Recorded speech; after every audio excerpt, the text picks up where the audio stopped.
post-apocalyptic genre is one of the largest subgenres in entertainment today. Its influence can be seen in film, on comic book pages, in video games, and even advertisements. Amico presents The Road Warrior. Hey, Road Warrior, how you doing? I'm worried. Good, good. Well, let me call the daughter for you. Hey, honey, Road's here. But it wasn't always like that. Before the 1970s, the genre was fairly unknown to the general public. Post-apocalyptic stories date all the way back to ancient times, with one such example being the Epic of Gilgamesh, and also include such great authors as Mary Shelley, Edgar Allan Poe, and H.G. Wells. Though it's easy to trace the latest craze to the Cold War with the constant fear of nuclear annihilation and being brought to the forefront by films such as Planet of the Apes, The Last Man on Earth, The Omega Man, and Zardoz. It was one film created in 1979 by an eccentric Australian that would cause the genre to expand in a completely different way. George Miller's Mad Max created a dying world fueled by memorable villains, unforgettable vehicles, and the creation of Mel Gibson's acting career. Though it would go on to be ripped off and parodied countless times, just walk away. Its legacy is undeniable. The film series spawned 3 sequels, each further influencing the look and feel of the world after it has all ended. However, each film was difficult to make, with the last entry, Fury Road, taking over 2 decades. And judging by recent information, the road to another Mad Max film will be just as bumpy as the previous ones. In this video, we will look back at the history of the Mad Max series, the torturous journey to Fury Road, and what future obstacles are preventing the series from continuing as of now.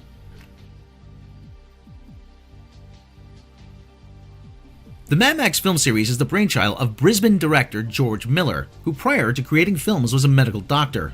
Miller routinely bore witness to the physical trauma caused by high-speed car accidents and even lost a few good friends to them over the years. While working in Sydney, he met a young filmmaker named Byron Kennedy. They soon became good friends and created a short film titled Violence in the Cinema in 1971. The film won them great acclaim, despite some criticism over the matter-of-fact violence displayed.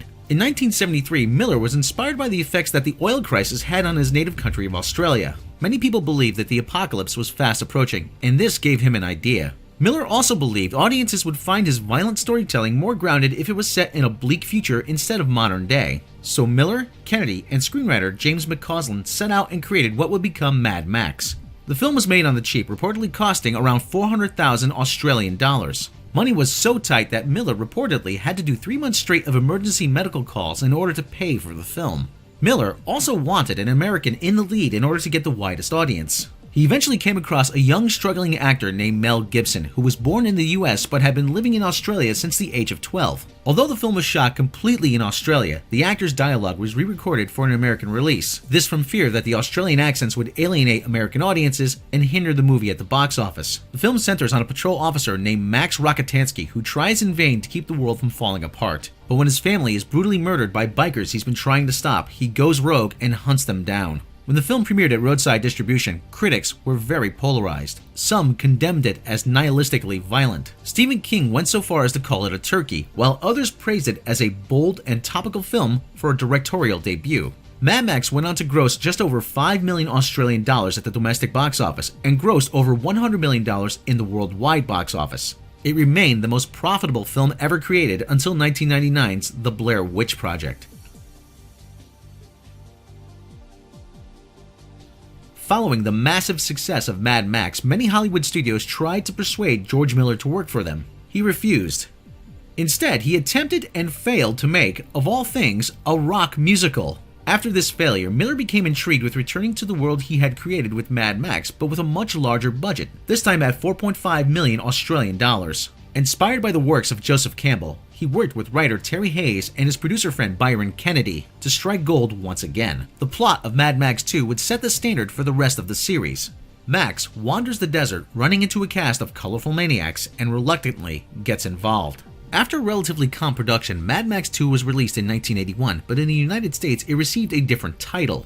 Due to producer American International Pictures being bought out by Filmways Inc., this caused a major hit on the release and the box office of the original film. So when Warner Brothers decided to release the sequel, they deemed it best to change the title in order to not associate it with the original. The film's name was changed to The Road Warrior, a title that has remained with the sequel ever since. When it was released, Mad Max 2, aka The Road Warrior, garnered universal acclaim. Many, like Roger Ebert, said it to be one of the purest action films ever created, being leaps and bounds better than Mad Max 1. Nowadays, it's widely considered one of the best films of 1981 and even one of the greatest action films ever created. Mad Max 2 influenced the post-apocalypse genre more than any other film, even more than the original. The leather outfits of the villains and the bleak desert world instantly became iconic, inspiring many future generations of directors. Financially, it was considered a hit, though not to the caliber of its predecessor. It grossed 10 million Australian dollars domestically and a further $24 million worldwide. At the time, it seemed George Miller was unstoppable. He had created a massive new franchise that millions of people all over the world had fallen in love with. Unfortunately, this would be his high point for several decades, and the franchise would already start to decline.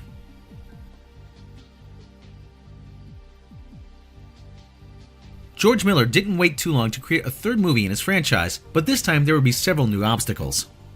His best friend Byron Kennedy died tragically in a helicopter accident during production.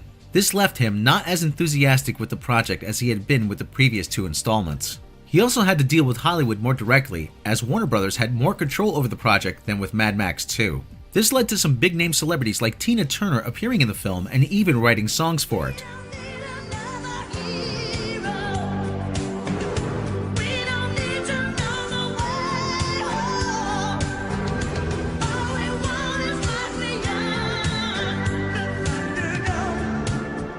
The film even had a larger budget of 10 million Australian dollars, but this did little to comfort Miller. In the end, he co-directed the project with another friend of his, George Ogilvy. All the stress would eventually cause Miller to walk away from the film, leaving his friend Ogilvy to finish the movie. Ogilvy took over the story and the character moments, and not being as hardcore as Miller likely made it PG-13, but that didn't help matters.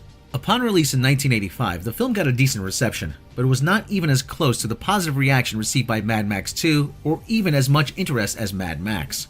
Much of the criticism was thrown at its detached second half, and the direct inspiration from Peter Pan's Lost Boys and Lord of the Flies. Though the titular Thunderdome fight was widely praised, the box office, however, was disappointing to say the least. Mad Max Beyond Thunderdome grossed only 4 million Australian dollars, while its worldwide box office would gain $36 million, making it the lowest grossing entry in the series. Even though in the United States, Beyond Thunderdome was the highest grossing film in the series to that point, it still had the misfortune of opening a week after Back to the Future hit theaters back in 1985. Miller would soon lose the rights to his beloved series, and between that and the grief of losing a close friend, he would move on to other projects. It would be 30 years until fans would see Max, the Wasteland, and its many colorful characters again.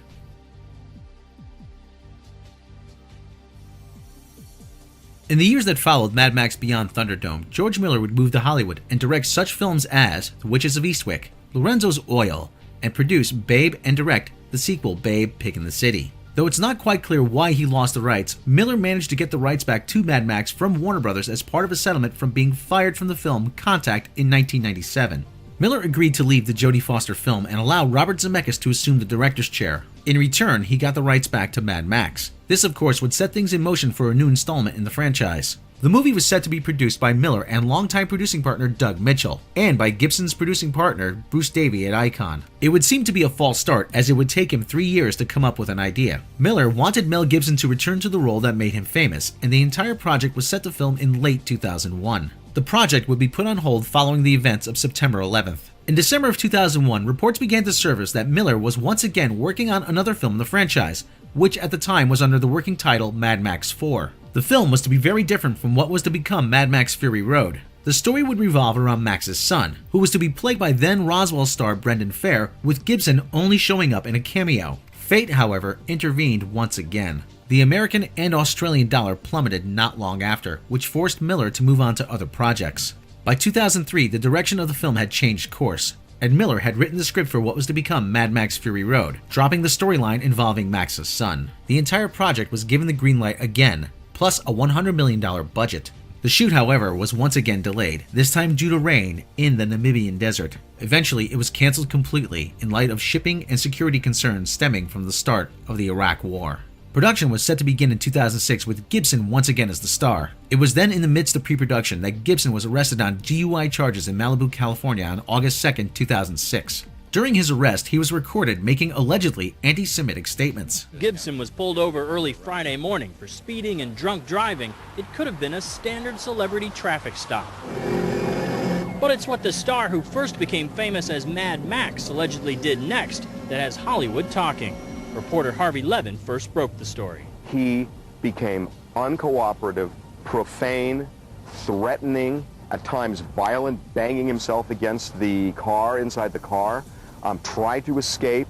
Levin obtained the arresting deputy's notes, which say the handcuffed actor also began a barrage of anti-Semitic remarks. The Jews are responsible for all the wars, asking the deputy, was he Jewish? Afterwards, Gibson's career entered into a downward spiral. The tabloids referred to him as Mad Mel, a name which has stuck with him to this day. Gibson has since apologized for the incident, however the damage had been done.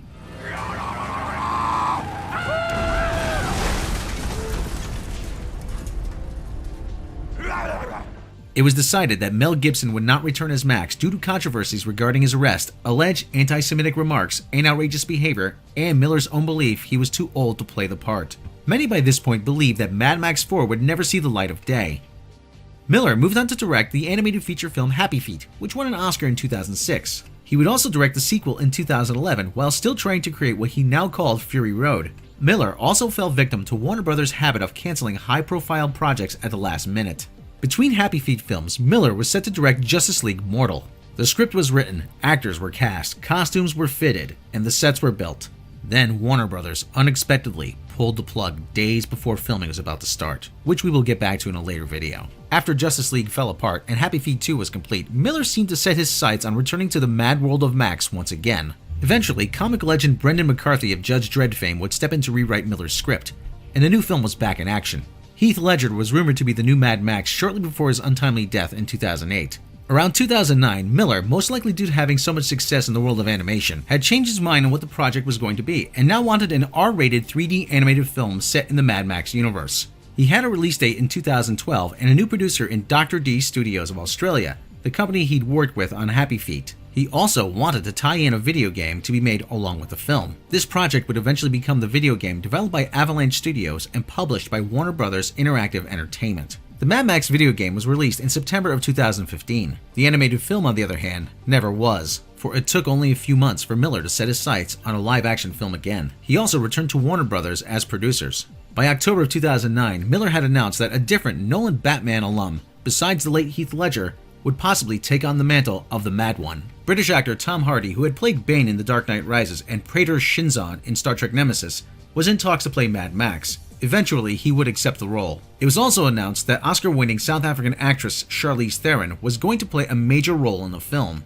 In July of 2010, Miller said he would be filming his fabled Fury Road and a second film at the same time titled Mad Max Furiosa. By 2011, filming finally began in the Namibian desert, breaking ground for the first time in a decade. Mad Max Fury Road was finally released into theaters in May of 2015 to widespread critical acclaim, but mostly empty theaters. After nearly 3 decades since Max had last graced the screen, no one could have imagined the response the film would garner critically. It earned better reviews than any other film in the series and was deemed a masterpiece. Audiences weren't as receptive at first, but eventually would discover the film as it would go on to receive 10 Academy Award nominations, walking away with 6. An amazing achievement which is unprecedented for a sequel that didn't have previous nominated installments, which surely took even Miller by surprise. The movie would become a home video darling, allowing Miller to eventually do his Mad Max Back in Chrome edition. Unfortunately, Fury Road opened at number 2 with a $45 million opening weekend for May 15, 2015, and was beaten out by Pitch Perfect 2. It would go on to make $379 million worldwide. George Miller and company were once again riding high after pulling a fantastic film out of development hell. With more Mad Max and spin-off films on the horizon, things were finally looking good for the Australian director. Warner Brothers, however, were less than happy with the film's overall box office, which may have been a factor in the studio getting cold feet in moving forward with any more Mad Max films. Miller's buzz due to the success of Mad Max Fury Road would not last as long as one would think.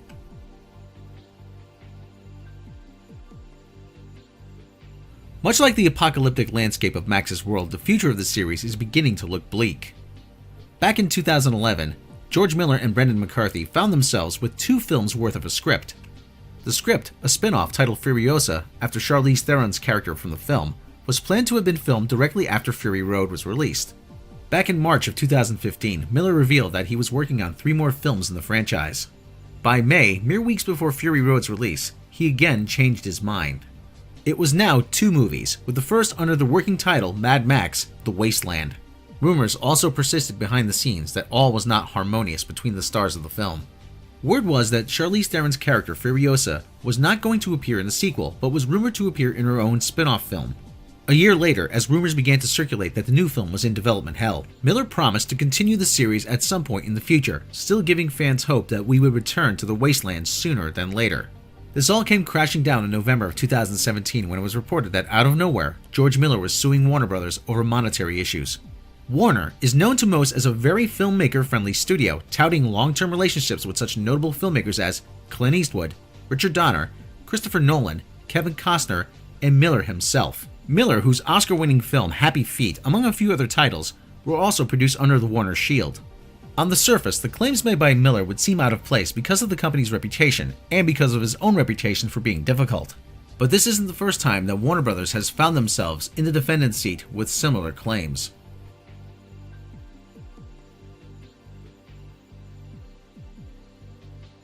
Warner Brothers has found itself on the other end of a handful of lawsuits in recent years, contrary to the famous studio's reputation. The company has been up against claims that they weren't reporting and paying out royalties for profits. Though not alone in being accused of this practice, it's something that keeps creeping up in the studio's recent history, with the likes of Peter Jackson, Sylvester Stallone, and Gilmore Girls producer Gavin Polone all making similar claims. Even just a few months ago, Warner had to settle out of court with Gerald Brittle, the author of the Conjuring franchise, over copyright infringement. Now, it's George Miller's turn in court over similar royalty-related issues with the studio. Like a horrible breakup, the accusations on both sides paint each party as the victim of the other's lies and deceit. The relationship has clearly deteriorated so badly that Miller questions the future of the franchise as a whole. Though the suit was filed last year, the public has finally started to learn some of the he said, she said types of claims from Miller and Warner. The bitter nature of the accusations were revealed on April 14, 2018. It was reported by the Sydney Morning Herald that Miller's production company, Kennedy Miller Mitchell, claimed that Warner Brothers Studio acted in a heavy-handed manner during the long production of Fury Road. He also claimed that Warner Brothers destroyed his trust by refusing to pay his bonus for delivering the film under budget, thus breaching a financial agreement. He also added that because of these actions, they will not work together on the promised sequels to Fury Road. The court documents claim there was a large fight over the film's budget, as well as disagreements over the studio's demands during production, which Miller has stated to have included specific shots and the excising of significant portions of the film in order to trim the budget. Both sides have starkly different views on the final cost of the film, which the agreement states that Miller was promised a $7 million bonus if the budget was under $157 million upon completion. Miller claims the budget was exactly $154.6 million. This is in line with the reported budget on such sites as Box Office Mojo. Warner Brothers insists it was a much larger $185.1 million. Warner Brothers also claims that the original contract asked for a 100-minute PG-13 rated film, like the rating for Beyond Thunderdome, and not a 120-minute R-rated film like the brutal and violent first and second film. A third party in this mess is the Brett Ratner-founded Rat Pack Dune Entertainment, whom Miller was not even aware were co-financers. Miller became aware of their involvement when he spotted the name Steven Mnuchin as executive producer in the credits. Prior to serving as Secretary of the Treasury, Mnuchin also produced such films as Suicide Squad through Rat Pack Dune. One may wonder where the extra $31 million in the budget came from that Warner claims the actual final cost was. Miller alleges that Warner Brothers wanted all the scenes involving Immortan Joe's Citadel to not be filmed, and a completely different ending to be used. Miller further notes that he was forced to give at least 10 rough-cut screenings of the film to the producers, and each time they made notes on what changes needed to be made.